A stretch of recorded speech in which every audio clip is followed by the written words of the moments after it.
Olá, eu sou Bruno Henrique, professor de filosofia aqui no COSIM e vou falar com vocês um pouco sobre a filosofia no Enem.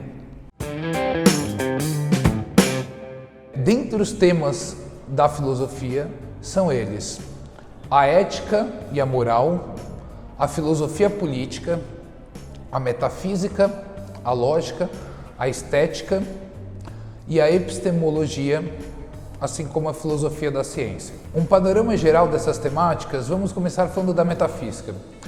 A metafísica significa as coisas que estão além do físico.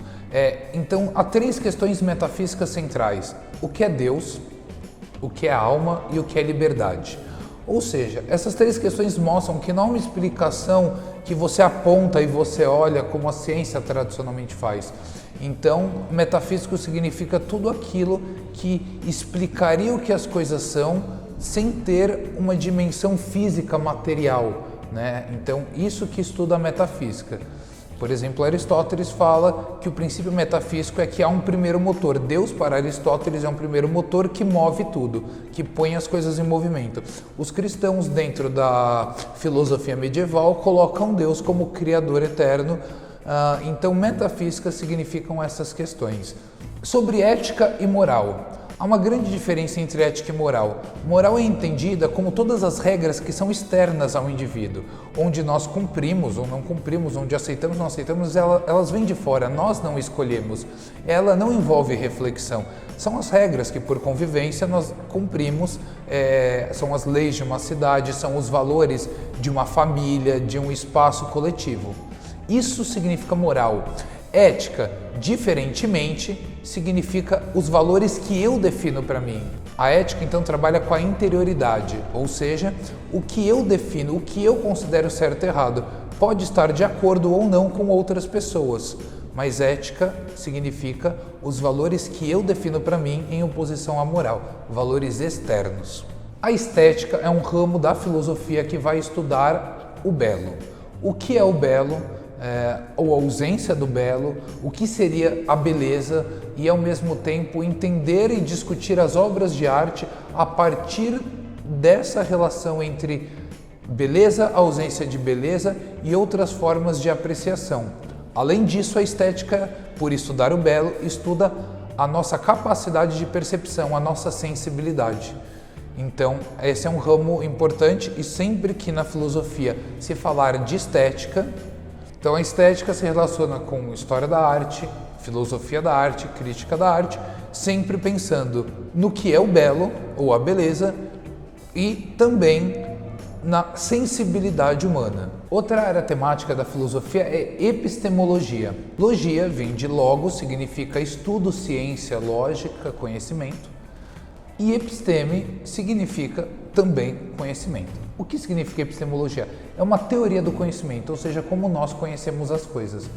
A grande discussão dentro da epistemologia é se nós conhecemos as coisas pelo raciocínio, pelas ideias, pelo intelecto ou pelas impressões que nós temos, pelas sensações.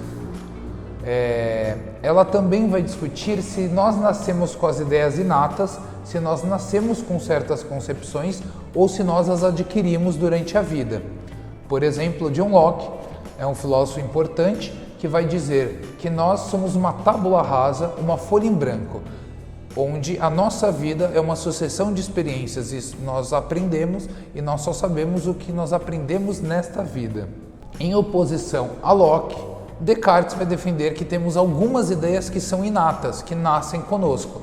Então, essa é uma grande divergência, uma grande diferença de visão de mundo entre inatismo, de um lado, nascemos já com certas ideias ao nascer, por isso inato, e adquirido nós aprendemos com o tempo, com as experiências.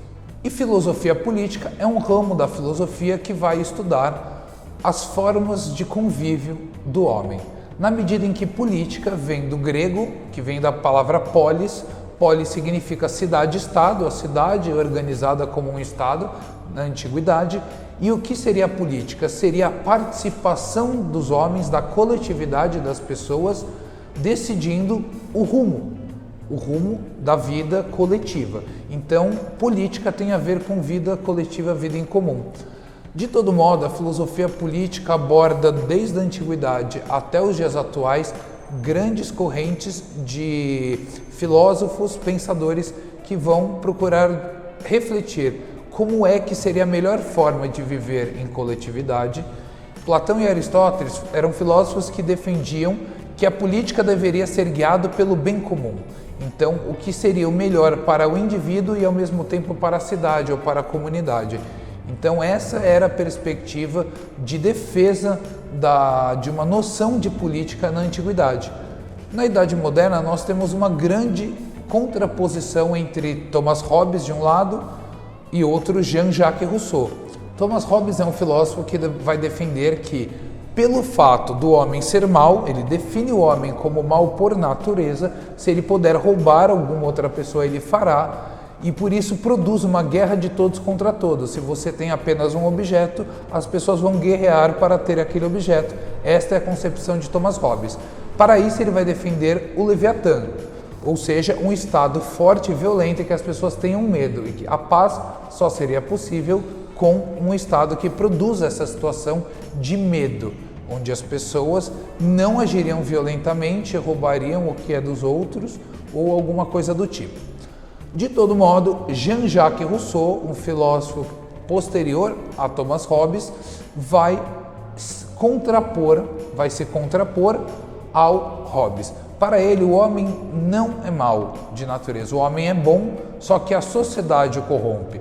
Então, Rousseau vai dizer que essa história onde o homem ele é mau por natureza, ele já é um homem que está vivendo em sociedade, que tem certas regras, e isso seria uma corrupção, ou seja, ele foi corrompido pela sociedade. E nesse sentido, Rousseau vai defender a democracia como, diante de um estado de corrupção, porque corrompeu as pessoas do seu estado de natureza, a melhor forma delas poderem viver é discutindo coletivamente qual é o melhor caminho, aceitando que ora se ganha em uma coisa, ora se perde em outro, mas procurar um convívio, uma certa harmonia como o melhor das formas políticas de convívio. Uma sugestão importante que eu falo para todos os meus alunos e para você que está assistindo agora. Muitas vezes o aluno, o estudante, vai tentar fazer a prova e sente que não tem tempo, porque ele gasta muito tempo em certas coisas e pouco em outras. E me parece que falta ele selecionar melhor onde emprega o tempo, onde ele tem que empregar mais tempo e onde ele tem que ser mais breve. A minha sugestão é, existe um enunciado. Esse enunciado no Enem são citações de textos, trechos que você tem que ler para interpretar, na maior parte das vezes. Eu aconselho que você gaste mais tempo em interpretar aquele texto, porque na medida em que você entendeu aquele texto, você vai para as alternativas e você vai para a eliminatória, as alternativas que não fazem sentido, que elas estão totalmente equivocadas em relação ao texto que você interpretou. E aí vocês vão ver que de 5 alternativas, 2, 3 vão sair com facilidade, vai sobrar 2. Uma estará correta e a outra estará próxima, estará muito parecida, mas tem alguma coisa errada, ela estará parcialmente correta. Tomem cuidado com isso. Se você usar muito tempo nas alternativas e pouco no texto, há a possibilidade de que você não tenha entendido tão bem o texto e a possibilidade de você errar é bem maior. Então a sugestão que eu faço é muita calma, no Enem estude bastante antes, mas no momento da prova, vocês leiam o enunciado, leiam o texto que está sendo solicitado para que seja interpretado, que isso ajudará e facilitará e agilizará, inclusive, a resposta na escolha das alternativas. Espero que eu tenha contribuído, uma boa sorte e uma ótima prova.